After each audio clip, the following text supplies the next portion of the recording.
Who's hungry? The deli's open. Hey guys, welcome back to another edition of Marco's Deli. I'm Marco D'Angelo, and I appreciate you taking the time to watch the show this week. And guys, if you enjoy watching these videos, do me a favor. Give me a thumbs up. It really helps the channel out. And if you want to help the channel out even more, leave us a comment. Tell me if you agree or disagree with our selections. Tell me where you're watching from. I like to know where our viewers are, and I will interact with you guys here in the comment section. All right, enough about that. Let's get to this week's show. I got 3 plays for you on tap. Just a programming note, guys. We're still doing the WNBA format with the Deli. We will be transitioning into football here in the next couple weeks as we get closer to the start of the regular season. So be sure to stay tuned for plenty of football action for the next several months, and then we will transition into basketball after that. All right, let's go to the first game we're going to look at, and I'm going to take a look at a Saturday matchup, and it's a big one, guys. It's right here in Vegas.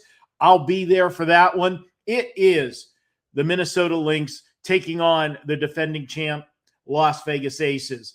Now, guys, these two just met last week in Minnesota. And if you remember, right here on the Deli, we gave you Minnesota to take care of business against Vegas. Well, guys, I'm going to go right back to the well with Minnesota again. Early line has Minnesota as a 1.5-point favorite on the road here in Vegas. In Minnesota, just to be plain honest about it, and you know how much I like the Las Vegas Aces, but Minnesota is a bad matchup for Vegas. Minnesota is the number 1 ranked team by me in the WNBA. I think they are the favorites to win the title this year. And Minnesota, they played most of the year without Napheesa Collier. She is back in the lineup. She's been back for a little over a month, and she is playing well. And she missed the first meeting when Vegas did beat Minnesota 100-97 right here in Vegas. Without her in the lineup, Minnesota still almost pulled off the win. I think with her in there, they get the job done. And the reason being, in the second meeting, which she played, she scored 22 points in the game. Now, bigger than her 22 points is the defensive presence that she has, because when she's in the game, she helps hold MVP A'ja Wilson in check, slows her down. A'ja had 16 points in that matchup.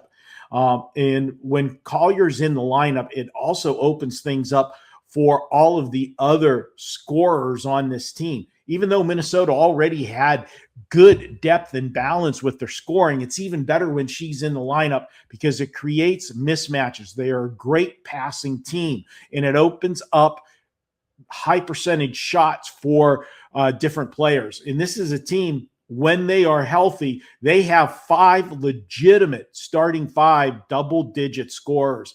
And Minnesota, on the other hand, is a great defensive team. They're one of the better defensive teams in the WNBA. Unfortunately, I can't say that for the Aces. That's been their Achilles heel. They are an offensive machine. There's no question about that.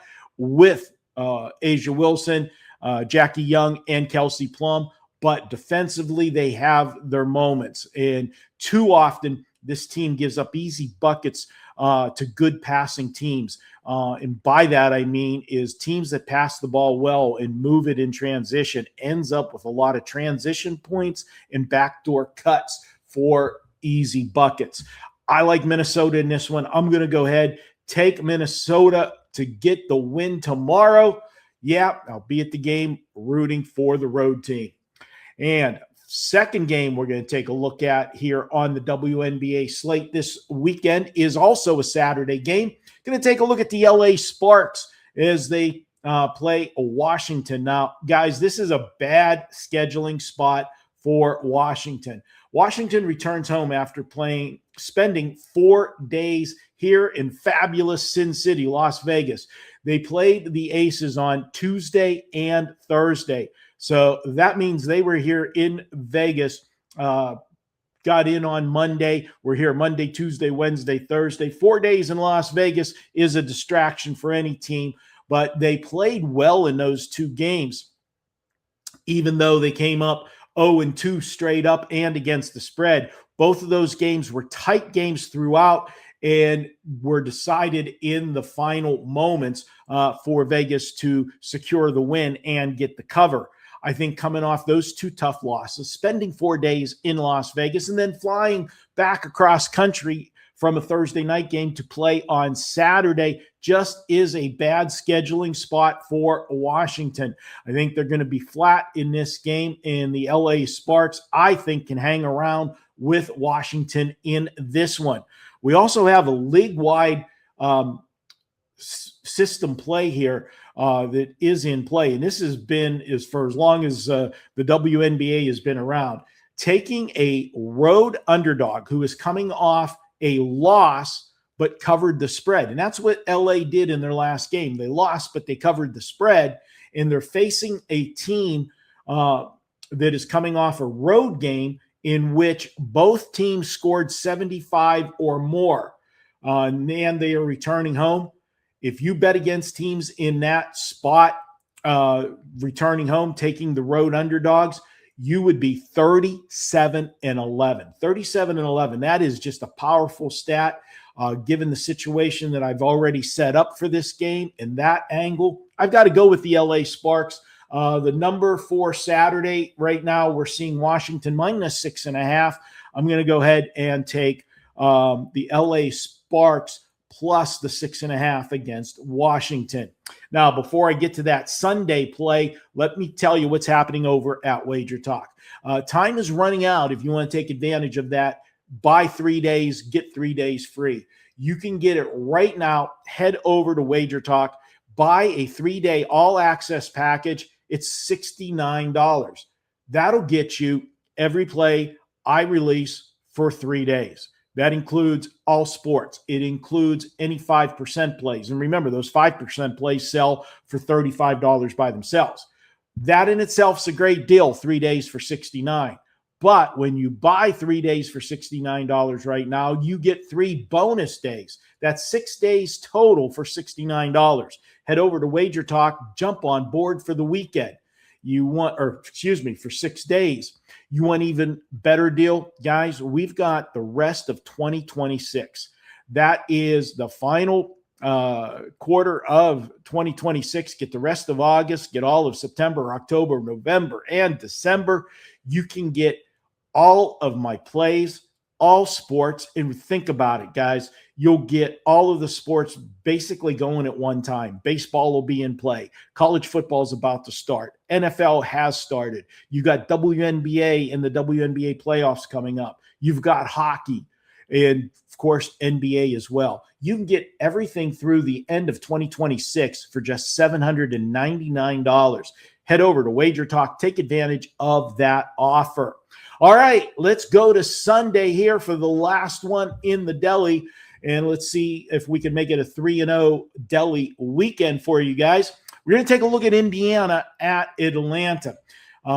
This is a bad scheduling spot for the Indiana Fever. Now, the Fever are playing great basketball. Don't get me wrong. But you know who else is playing great basketball right now? Atlanta. Atlanta's playing very good. The Dream have won 8 of their last 10 games. And Atlanta is coming off a 5-game stretch where 4 of the games were against some of the best in the WNBA.